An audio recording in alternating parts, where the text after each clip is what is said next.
Now, The Hunt Palmer Show. Yes! I feel like I've been waiting for this my entire life. You're listening to The Hunt Palmer Show on 104.5 ESPN Baton Rouge. Jolly good fun. Jolly good. Locking down the middle of the day. America's favorite daytime fun show. Live from the Mercedes-Benz of Baton Rouge studio. This is Hunt Palmer.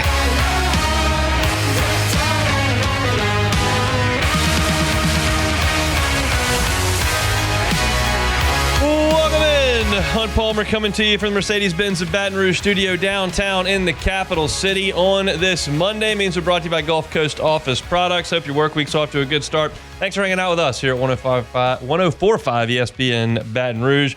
Got Jacob Beck and Cassie Spazzali back there on the ones and twos. And we're off and running. Lots to do. Getting my SEC picks against the spread. Teaser for that. It did not go well on Saturday for your boy. We'll talk about it in top of hour number 2. Our guy Denton Day, SiriusXM Sports College Football Overtime, will be with us. We got to talk about Darren Rizzi's New Orleans Saints moving to 2-0 in his era with a nice performance yesterday, especially in the fourth quarter against the Browns. So lots and lots to do. Lock us in until 3 o'clock. We start with a disaster in the swamp. LSU loses to Florida 27-16. And there are so many directions to go. And I guess one of the challenges of this job is to make sure that you're on point and discussing the things that need to be discussed, leading with the most important topics. And I honestly don't know where to start, other than the fact that we're going to start with an opening drive.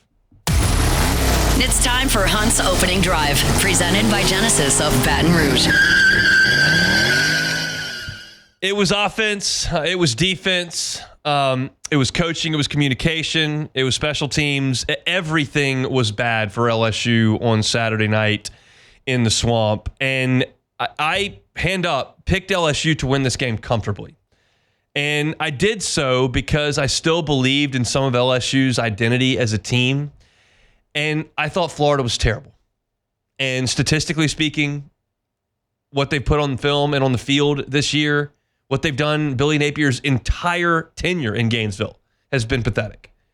You're talking about a defense that ranks between 10th and 16th in just about every category you can find in the Southeastern Conference. Rushing defense, passing defense, sacks, tackles for loss, total defense. Like, they're just awful defensively. LSU managed to put one touchdown on the board. This team offensively, Florida, without its best playmaker on the outside, its starting running back, Martin Charles Johnson, had 2 carries. DJ Lagway played quarterback and couldn't run. He never once ran beyond the line of scrimmage. He was playing with one leg. You let him score 27 points. I realize there are different iterations of this Florida team. There's a Graham Mertz iteration. There's a dual quarterback with Mertz and Lagway. There's just Lagway. Then you've got Aiden Warner who played. And so every single game can't be directly compared to LSU. But we have seen Texas A&M toy with this Florida team. We saw Texas toy with this Florida team. We saw Miami toy with this Florida team. It's not good.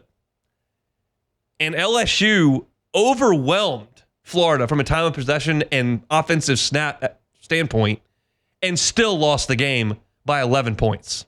That is a nightmare. And that's what we saw from LSU. It was a complete inability from LSU's perspective to create any big plays. Florida, while they never had the ball, was able to create chunk plays. They had the deep pass for a 23-yard touchdown to Elijah Badger for their first score. They had a 55-yard touchdown run to put the game on ice. And then they also had a big play to Badger down to the 1-yard line to set up a 1-yard touchdown. LSU, though they had the ball for 93 snaps, only created one big play of over 25 yards. It was just a consistent dink and dunk here and there. They were good on third down, kept the ball, but they couldn't put it in the end zone when they needed to. And that's been a problem now for 10 quarters. 4 against Florida, 4 against Bama, 2 against A&M. Since halftime of the A&M game, LSU has had 27 drives. They have scored touchdowns on 3 of 27 drives. One of those was in the rain down 42-6 with under a minute to go against Alabama. I'm not going to give you a ton of credit for that one. So honestly, you've basically scored a touchdown on 2 of 26 drives. That's not a good offense. That's not an efficient offense. That's an offense that can't do what it's out there to do, which is put the ball in the end zone. They got whipped up front for a lot of the game in the pass protection game. Hurts to not have Garrett Dellinger out there. Paul Mabenga and DJ Chester had their issues, certainly. And you give up 7 sacks entering the game. Do you know how many sacks LSU had given up on the season? 6. They gave up 7 in 4 quarters to a team that, oh, by the way, was 10th in the league in sacks coming in. It's not like you were facing some elite front. You weren't. And it was really just the second half. I think they only gave up 1 sack in the first half. But once Florida knew LSU had to throw it, they came after Garrett Nussmeier. And guess what? I think there's a correlation here between the fact that Garrett Nussmeier did not turn the ball over and the fact that he took 7 sacks. There's a balance there where, yeah, you weren't getting sacked at all. Previously, the ball was always coming out, but was it being put in harm's way? Now the ball's not being put in harm's way. That's a good thing, but you're giving up a lot of sacks. I will give LSU credit for this. They did run the ball, and I thought LSU would run the ball in this game. I told you, LSU runs the ball pretty well against mediocre defenses, and Florida very much is a mediocre defense, and LSU committed to the run. They ran it 44 times in this game. If you just count the tailbacks, they ran it 34 times, and those guys were effective. Caden Durham and Josh Williams combined had 33 carries for 160 yards. That is really productive, and it wasn't skewed at all by big plays. I already told you they weren't creating big plays. Durham's longest run was 16. Williams' longest run was 22. LSU was consistently getting a push and moving the ball, and that's why they dominated the time of possession more than 40 minutes. But you couldn't get it in the end zone when you needed to. You'd either get a holding penalty and knock yourself out of range, put yourself in the 2nd and 20. You drop the touchdown pass. 2 of them hit your hands. It's everywhere that's an issue for this LSU team right now. And it really is shocking to me to go where we have gone in the last 4 weeks. I know you've heard this refrain a million times, but it bears repeating. At halftime of that A&M game, this looked like a real contender. And right now, you're trying to find SEC teams you think they could beat. That's how quickly this thing has flipped in 3.5 weeks. The defense in this game, statistically speaking, doesn't look atrocious. 27 points allowed is not atrocious. DJ Lagway was 13 of 26 for 226 yards and 1 touchdown. That's not earth-shattering. Florida running the ball had 113 yards rushing, and 55 of them came on 1 play. The other 16 carries went for about 65 yards. Not that awful. But you have to realize that they weren't ever on the field. Florida wasn't running any plays. So when you consider that in 43 snaps, Florida was able to put up 335 yards, that they were able to put up 27 points, and then you consider that they didn't have their top playmaker in Eugene Wilson and their quarterback had 1 leg, all of a sudden the statistics don't mean as much. And then you look at this and you just go, well, it wasn't very good. You didn't do a good job of covering in man-to-man. You allowed another explosive run. You didn't sack the quarterback, who was on 1 leg. And you couldn't force a young player into some decision mistakes. It wasn't a good defensive day. It was a bad defensive day. It was a bad offensive day. It was a bad coaching day. It's a bad day for the program. Because at this point in year 3 under Brian Kelly, you would have thought LSU would be beyond this. This is not Florida finding something in their program, although I will give their fans and their team a lot of credit for showing up, one, with the fans, and to the team for playing really, really hard, because they don't have much to play for, but they're bought in. And they're not very good, but they played hard, and they took it to LSU, who, by the way, not very good right now. And so there's a lot of soul searching that has to go on with this LSU program right now. And it's difficult to see long-term in this era, not just at LSU, just because there are so many possibilities that can happen in terms of roster management from now until next Labor Day. Brian Kelly's first job here is Vanderbilt and Oklahoma. And then the next job on the calendar is making sure that signing class gets inked. And then you've got to go to the transfer portal and start supplementing some things. And Brian Kelly talked about the transfer portal today and said, look, it's not a place we want to build our program, but we certainly need to supplement it and explore it. And they will, and you're going to need to. Because this season's already got 4 losses hung on it, and we'll see what happens in the next 2 weeks. That is failing to accomplish any of the goals you set out to accomplish in August. And this last 3 weeks has been a meltdown on both sides of the football. The team that was flying around against Ole Miss, the team that was making clutch plays against Ole Miss in South Carolina, the team that was really imposing its will on Texas A&M. That's a distant memory. Now you've got 10 quarters of really, really subpar football that LSU has put out there. And we'll see what the next 8 have in store before you move into basically another offseason. I'm not really going to count the bowl as something that you can add to. It's a tough, tough spot that LSU is in at this point. And Saturday was a gravely disappointing performance in the Swamp. 27-16 was the final. That's our Genesis of Baton Rouge opening drive. When we come back, I'm going to shift the conversation away from the game. And I want to talk big picture about the program. I have a column up right now on LouisianaSports.net. It's titled, Kelly's era at LSU is going to be defined by wins, not dollars. Because there's a common refrain that I have heard from a lot of people about Brian Kelly's contract and the results that LSU has gotten. And I just don't think that matters at all. I will tell you why coming up next. The Hunt Palmer Show. Evolve Physical Therapy and Sports. EvolvePT.com is the website. If you're in pain, back pain, knee pain, ankle pain, hip pain, they can help you. Evolve Physical Therapy and Sports. Doesn't matter how that pain came about. Maybe you were involved in an auto accident, maybe hurt in youth sports, maybe hurt working out, playing golf. Doesn't matter how that pain showed up. They can help you. Evolve Physical Therapy and Sports. Their goal is to provide a hands-on physical therapy rehabilitation experience that expedites your healing and gets you back to being your active self. Whether that's exercising, whether that's playing golf, whether that's running around with grandkids, whether that's getting out on the pickleball court, whatever the case may be, they want to make sure you're back to being your active self. And from the time you walk into Evolve Physical Therapy and Sports to the time you leave, one of their physical therapists is going to be hands-on with you. Soft tissue manipulation, dry needling, cupping, scraping, isokinetic testing, all of that state-of-the-art right there at Evolve Physical Therapy and Sports. They're on Highland near Starring. On Starring near Highland, right by Sammy's Grill. Stop on by. Evolve Physical Therapy and Sports. You can find them online, evolvept.com. evolvept.com.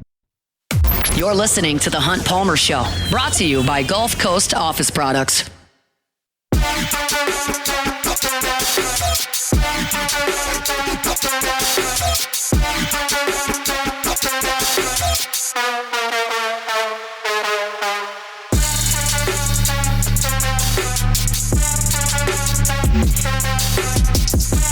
All right, chugging along here. Monday edition of the Hunt Palmer Show, presented by Gulf Coast Office Products. All your printing, scanning, copying needs, Gulf Coast Office Products, GCOPnet.com. A common refrain that I hear often is when LSU loses a game or something goes wrong, you hear Tiger fans say, for $100 million, that's not good enough. You hear that all the time. And I'm assuming a lot of people that are listening right now have said that in the past. I don't think that matters at all. I don't think LSU's coach's salary matters at all when it comes to results on the field. Now, let me lay this all out here, because I understand that money rules the college athletics world. You've got conferences that now have members on both coastlines purely because of money. You've got recruiting wars that come down now to public bid-offs. You've got facilities races and you've got to have a lot of money, and there's a finite amount. So yes, in a sense, what the head coach makes and sometimes what it takes to buy the head coach out may be digging out of the piggy bank for something else. I understand that part of it. So I'm not completely dismissing money altogether. Not my point. However, here is my point. The standard at LSU in football is winning championships. You compete at the top of the SEC. You compete to get into whatever playoff exists that given year, whether it's the BCS, the 4-team, or the 12-team, and you're expected at times to get in there and make some waves. LSU has won 3 national championships in the last 21 years. They have competed in the Southeastern Conference Championship game more times than anybody outside of Alabama in what was the SEC West. Like, that is the standard. And I believe that is the standard if the head coach is on a 10-year, $100 million deal or a 4-year, $33 million deal. I don't think that gap of $67 million matters when it comes to the results on the field. I don't believe when LSU hires its football coach, the fan base should dig into the contractual terms and go, okay, they're paying him $6 million a year, so I think he should probably shoot for 8 or 9 wins. Conversely, they're paying him $100 million. He better win the national championship next year. The standard at LSU remains the standard at LSU. It has changed over the years. Case in point, Jerry DiNardo lost 4 games in 1995. LSU went to the Independence Bowl, and everybody threw a party. It was a huge deal and a huge success when LSU lost 4 games. Les Miles lost 5 games in 2008, and everybody thought it was an absolute disaster. And that had nothing to do with how much money Jerry DiNardo was making at that time and how much money Les Miles was making at that time. It was because the standard changed. Brian Kelly needs better results than this football season in 2024, not because his contract is a lot. It's because that's what he's expected at LSU. Let's shift it to another sport. Because you all know that Brian Kelly signed a $100 million deal. It's easy to remember. It was all right there. But let's go to 2 other sports.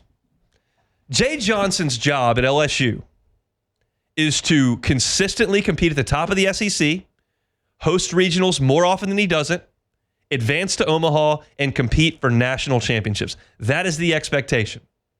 Matt McMahon, his expectation here at LSU now is to be competitive in the SEC, make it to the NCAA tournament, probably more often than not, find a way to sneak into that second weekend a time or two, that Sweet 16, Elite 8. You do that, everybody's going to think you're doing a damn good job.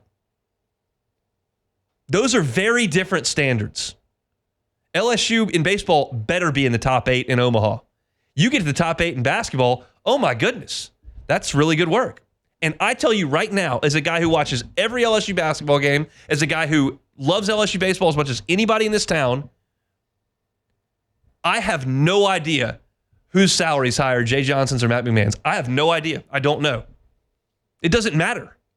Their salaries don't matter.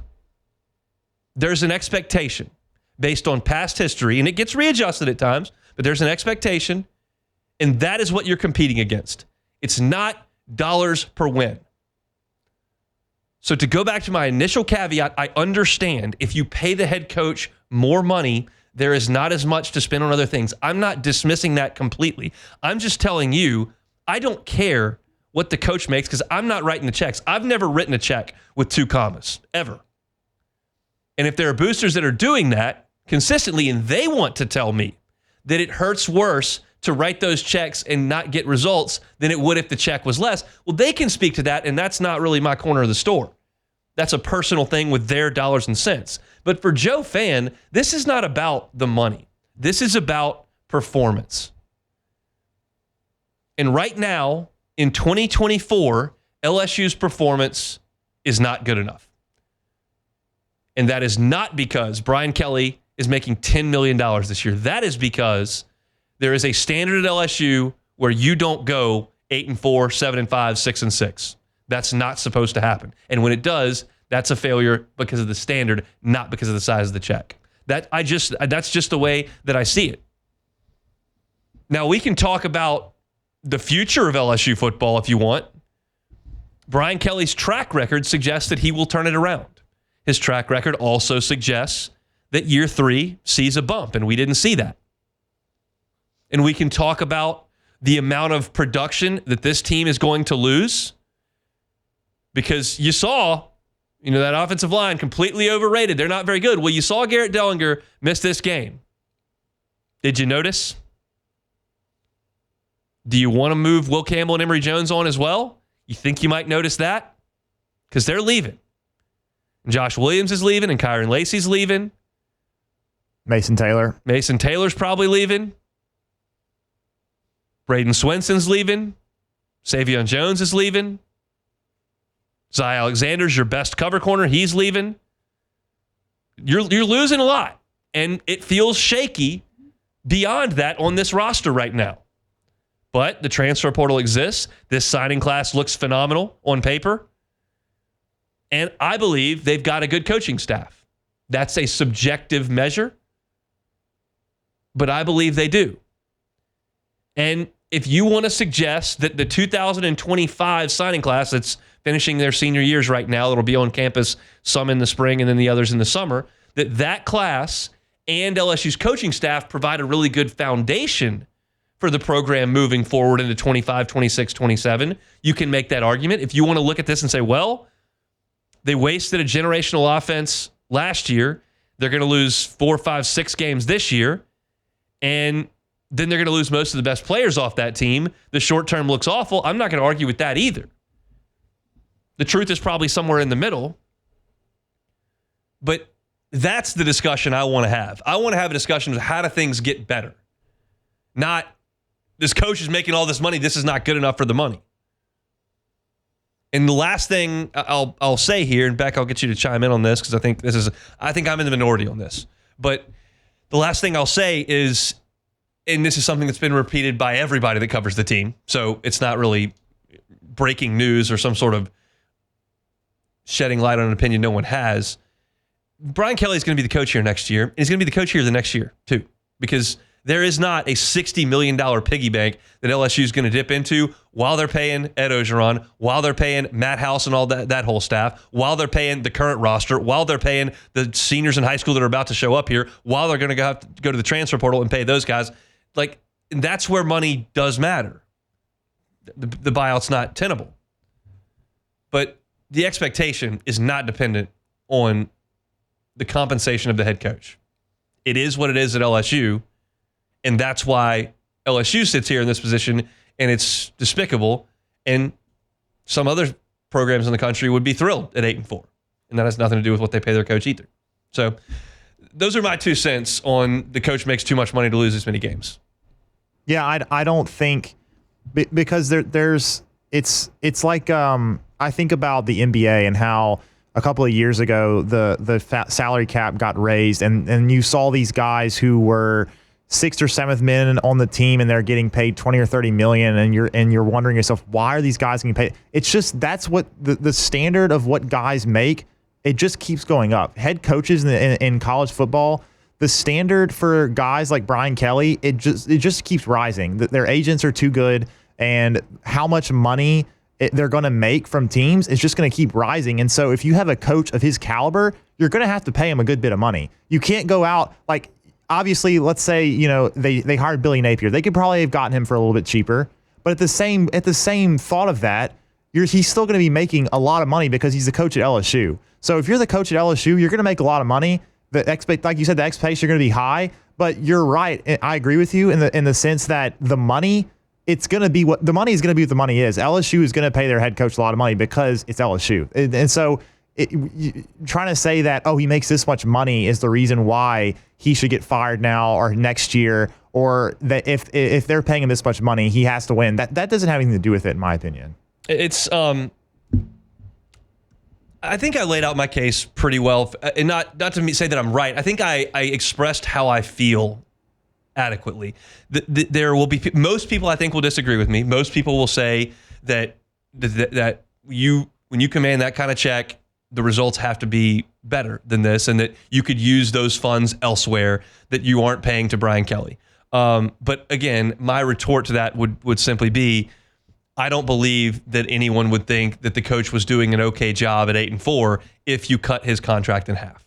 I just don't. I don't think a coach that was making $5 million a year instead of 10 would be given a free pass for 8-4. It doesn't make any sense to me why people are even mentioning it, because if Brian Kelly was making $5 million a year, you think the fans would be like, oh well, he's only making $5 million, so it's okay. That's the point. That's yeah. In the same way, to go back to the actual root of it, no one, when they hire the coach, goes to the contract and then determines how the coach should perform. Well, okay, now that I see the terms, this is what's acceptable. That's just not how it works. So that's my thought there. There's a post in the Bayou Ford chat that I want to that I want to elaborate on. It's from Emil. It says most of those are addition by subtraction. When I was going through all the players that are leaving, most means more than half. And if you think more than half of the names I just rattled off are addition by subtraction, I don't know what you were watching at left guard on Saturday night, and I don't know what you've been watching for the last couple. If you think that losing Will Campbell and Emory Jones makes you better, if you think that losing Mason Taylor makes you better, if you think that losing Zy Alexander makes you better, I don't know how to reason with you on that. I just don't think it does. And I think that most of the guys who have played the best on this team, and look, nobody's been fantastic over the last 3 games, but most of the guys that have played the best on this team are moving on. And that's kind of a chilling thought. You need some of these younger players that are in the program to step forward. And we'll see if that happens or not. All right, we'll come back. Let's talk Saints. Darren Rizzi's 2-0 as the interim head coach. How good a thing is that for New Orleans? We'll talk about it next. The Hunt Palmer Show. Genesis of Baton Rouge. Every car on the lot at Genesis of Baton Rouge is online at genesisofbatonrouge.com. When you think luxury car, you should think Genesis of Baton Rouge. When I say luxury vehicle, I think there are probably some brands that pop up in your head, and Genesis may not be one. They're relatively new in that space. They're certainly relatively new over on Airline Highway at Piku. But you should think of Genesis when you think luxury vehicles, and you should not think, oh, well, I can't afford a luxury vehicle. Genesis is a luxury brand, but it's at a reasonable price. It's safe, it's stylish, it's sleek, it's comfortable. And you can check it all out over there at Genesis of Baton Rouge. Their brand ambassadors are so great to work with. They'll get you behind the wheel. They'll explain all the wonderful safety features and let you experience that drive. And you don't have to go to them to do it. They'll come to you. If you're at work, you're at home, don't want to get in the car and go to the dealership, they'll come to you so that you can do that test drive. You actually never have to set foot at Genesis of Baton Rouge to purchase a Genesis. They can do digital delivery. They've got e-contracts. Like I said, they'll come to you to test drive. All that can be done at your convenience. It's part of the experience of driving a Genesis. Check them out at Airline and Piku, across from Women's Hospital. It's Genesis of Baton Rouge. They're online at genesisofbatonrouge.com. This is the Hunt Palmer Show, brought to you by Gulf Coast Office Products.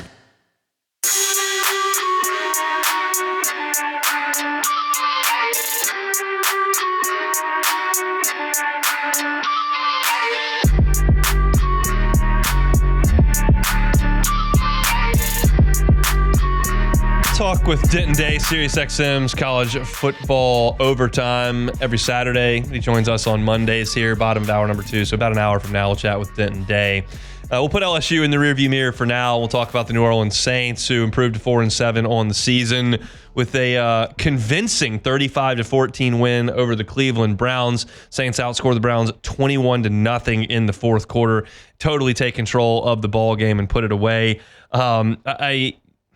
You saw everything that Taysom Hill can do, good and bad, on Sunday. And I thought that was the most entertaining portion of this game. Over a 3-play stretch, you saw him catch a pass, throw a pass, and then run.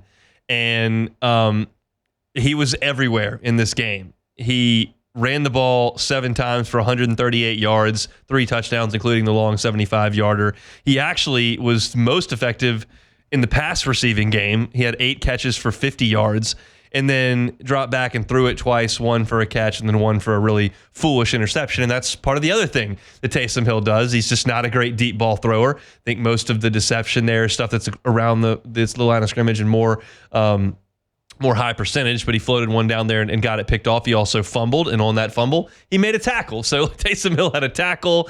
He had a pass attempt. He had a rushing attempt. He had a reception. He ran a kickoff back. Like, he did just about everything you can do on a football field, and that's just not something anybody else in the league really has at their disposal. But the Saints do with Taysom Hill, and they decided to use him a ton. Again, that was the most entertaining portion of the game, I think, Sunday. I thought the most important piece to the game was twofold for the future of the Saints. I thought that it was the Saints' ability to run the ball was awesome. I mentioned Taysom had 138 yards on 7 carries, but Kamara also had 16 carries, 67 yards, 4 yards a pop, just leaning on it, staying with it. And in the end, the Saints have 214 yards on the ground. And even if you take away Taysom's long 75-yarder, which of course you don't, that was a play that salted the game away, they were still effective running it throughout the game without that. So I thought that was great, and it makes things easier for Derek Carr. And the more often Derek Carr has a stat line that looks like this, the more often this Saints offense is going to play well. 21 out of 27, 248 yards. That's 9 yards per attempt, 2 touchdowns, no picks. I thought that the Saints made life pretty easy on Derek Carr. And what did I say back on Friday when I was breaking this game down? Like, the way this gets hairy is if you can't run it and the Browns can pin their ears back and the best pass rusher in the NFL, Myles Garrett, can get rolling on Derek Carr. Well, Myles Garrett was on a milk carton yesterday. I thought that both tackles were sensational.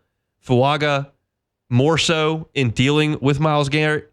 He did nothing in this game. It was his least productive game per Next Gen Stats the entire season. That's 10 games the Browns have played. In no game was Myles Garrett more neutralized than this game. And I thought that was brilliantly executed by the Saints offensive line, by Clint Kubiak, and I thought that they did a wonderful job in bottling him up and then being uber productive. So 35 points is a great effort by the New Orleans Saints, especially considering you don't have any wide receivers that you kind of figured you would have. So Marquez Valdes-Scantling comes in and he has the big 71-yarder, scores a touchdown. But outside of that, you didn't even use the wide receivers. You had Foster Moreau with 3 catches, Juwan Johnson with 3 catches, Alvin Kamara with 4 catches, and Taysom Hill with 8 catches. And then Kevin Austin and Dante Pettis each had 1 catch. But like, you don't have good wide receivers, so they just didn't use their wide receivers. Said, okay, we're going to run the ball. We're going to get the ball to the tight ends. And then we're going to be efficient in that way. And they absolutely were. And you figured that Jameis Winston might make some big plays, might throw for some big yards. He did. He threw for 395 yards. But I thought the Saints did a great job of corralling the Browns most of the game. They shut Nick Chubb down, 11 carries for 50 yards, and made Winston throw it 46 times. That plays in your favor all day long. And I thought that was awesome work by the Saints. Chase Young had half a sack in the game. Brian Brzee had a sack and a half. I thought that was encouraging. Carl Granderson got back there as well. So it was just an all-around solid effort. The Browns stink, no doubt about it. They're 2-8 for a reason, but that's who was on the schedule, and the Saints took care of them. I will listen to both sides of the equation on whether or not it is good for the Saints franchise to win or lose. I don't think there's a right or wrong answer to that. I realize that's not great talk radio. You're supposed to have a stance and really hammer it home. I could do that with either one.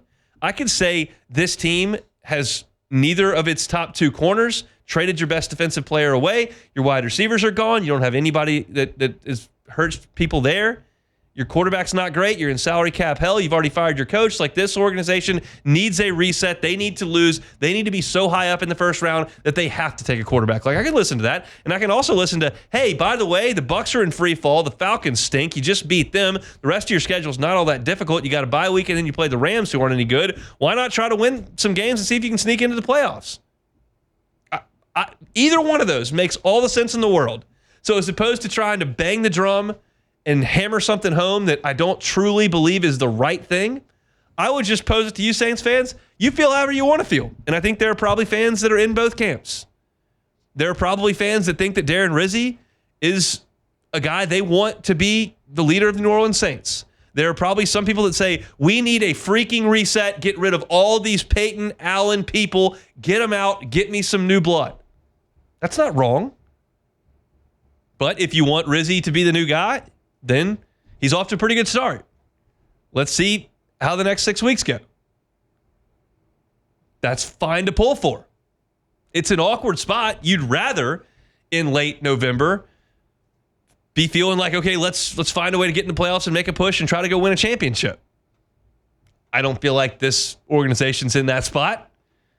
But it's also been more fun to watch them the last 2 weeks when they beat up on Atlanta and smoked the Browns in the fourth quarter 21-0. There's an interesting position that Saints fans and the organization are in, and I'm just willing to kind of sit here and let it play out. I probably lean closer to they need a full reset, but I don't feel like that's guaranteed to benefit the Saints or that they're guaranteed to even do it. So I'll just sit back and kind of watch, analyze the play that I see. Either way you think about it, Fuaga's play is really encouraging. Some of the stuff you saw from the DBs was encouraging. Some was not, but some of that was. And it's fun to watch them win, which they did. So, Beck, you've got a little more black and gold blood in you than I do. Are you firmly in one of the camps of, hey, they need to tank, they need to lose, or I want to win, I want Rizzy, I want to try to win the division, it's not very good, it's right there in front of you, and you've played really well the last 2 weeks? Like, are you firmly on one side of that fence? No, I feel like I want to be on the side of just lose every game and get a top 4 or 5 pick, but man, it does feel good to watch the Saints win. Yeah. You know, it does. 35-14 in an NFL game is pretty salty. That's pretty good, even against the Browns team that isn't great.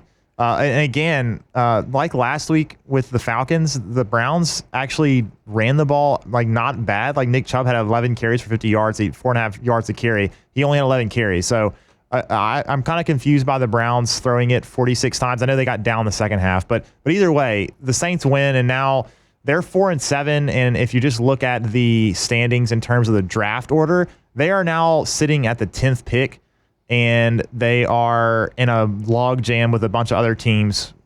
Cincinnati, namely, are now 11th behind the Saints. I tweeted that out last night. It's like the Bengals, when you watch them play, like look pretty aesthetically pleasing. Like Joe's humming it, and Chase is a superstar, and like Hendrickson leads the league in sacks. Like you can see like some real pieces to a good team. And you've looked at the Saints for a month, like this is the worst team in the NFL, and they have the same record. It's a wild deal. It's pretty reminiscent of some of those 7-9 teams the Saints had with Drew Brees. Those 3 in a row. Yeah, but yeah, so now you're sitting in the middle. You're kind of just like, you're in limbo now. It's like you're probably gonna, if you stay where you're at and you end up going, 8-9 or 8-8 or however the math works out, because I don't remember how many games. Yeah, 8-9.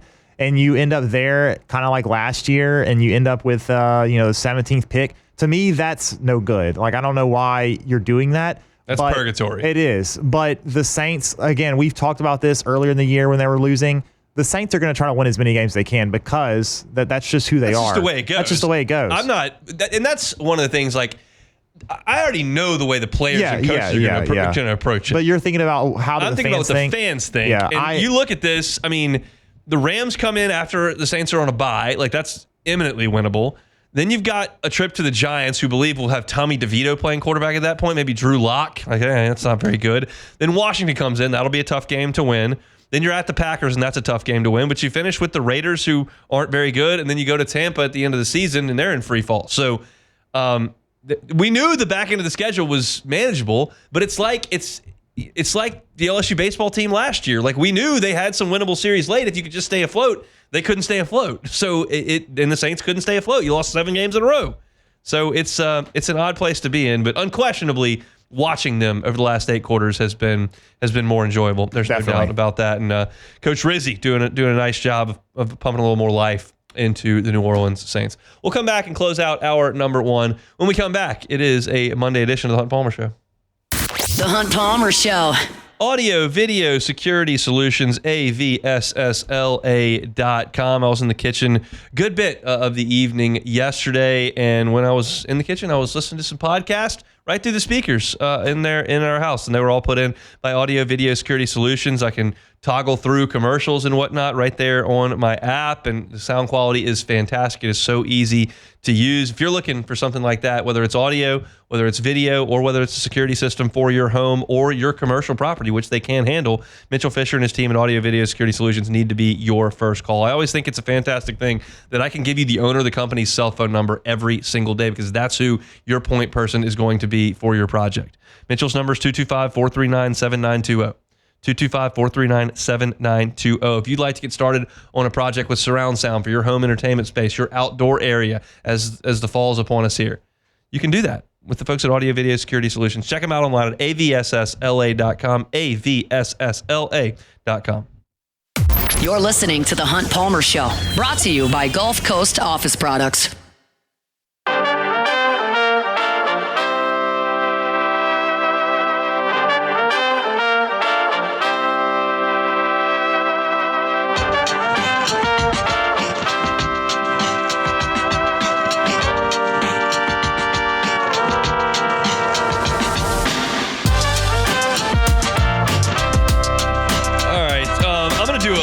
Bit of venting here at the end of the hour that has nothing to do with LSU. Well, I shouldn't say that. It has something to do with LSU, but it has nothing to do with this LSU football team or the Saints.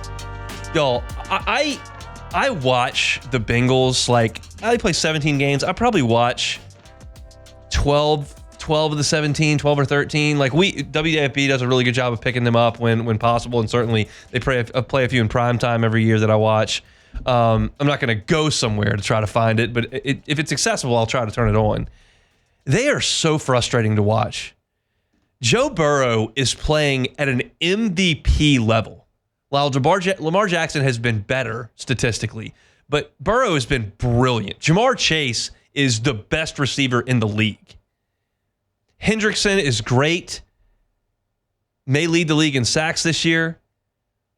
And they can't win a freaking game. They have given away late games 3 different times. They should have beaten the Ravens twice.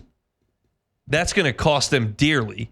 And last night, their inability to execute on field goals that used to be really difficult and now are commonplace in the NFL was atrocious. McPherson looked like me on the driving range last night, just hooking everything.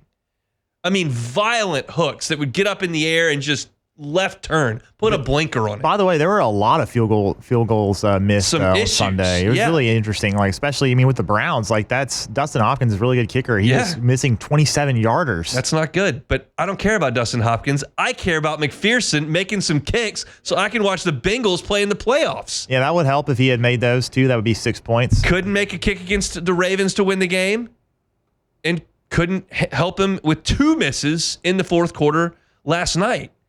And yeah, I wish Joe would drive the team down there a little bit closer or finish some of those drives with touchdowns, but he's running for his life because the offensive line's not very good, and the Chargers turned up the pressure on him. He's still making ridiculous throws. Jamar's making absurd catches. He has one drop that he's got to make that play. It was on a 3rd down late in the game, but this is not. But we can talk about all these things, but at the end of the day, it's not. It's just simply the Bengals cannot stop anyone on defense. They have times where they can, but the Chargers ran it for 6 yards a carry. Yeah, it's hard to win a game. They got 3 stops in a row in the fourth quarter to get the Bengals back from that huge deficit to take the lead. Yeah, and then they couldn't at the end. I mean, they only gave up 10 points in the second half, but I wish the field goals would have gone through. It just changes the complexion of that game, and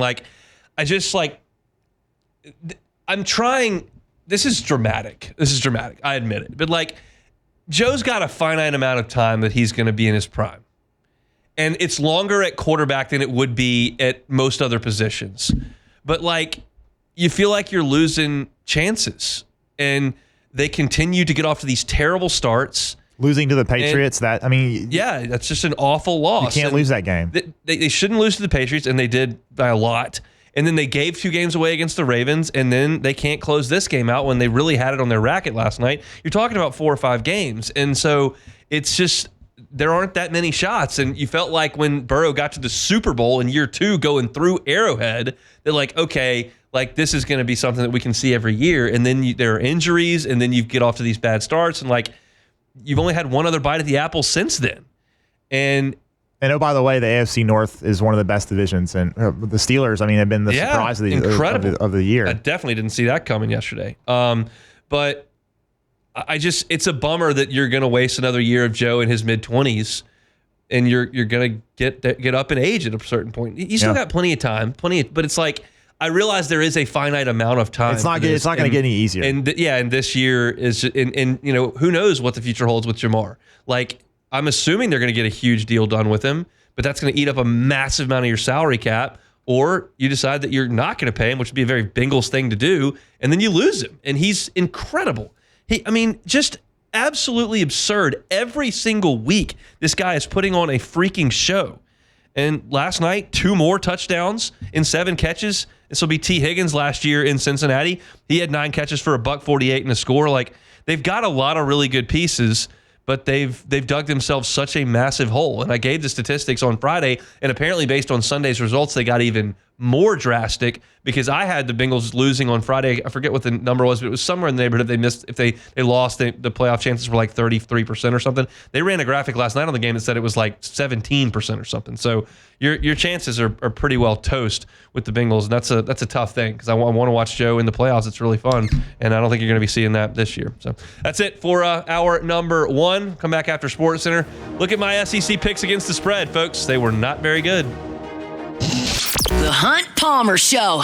One Bath and Closets. OneBathAndClosets.com is the website. David Duvall and his team, 30 years redesigning and remodeling bathrooms and closets. We use one of the bathtubs in our house every single day because there's a soon-to-be 3-year-old who is just out of control in there. But you may not use your bathtub every single day.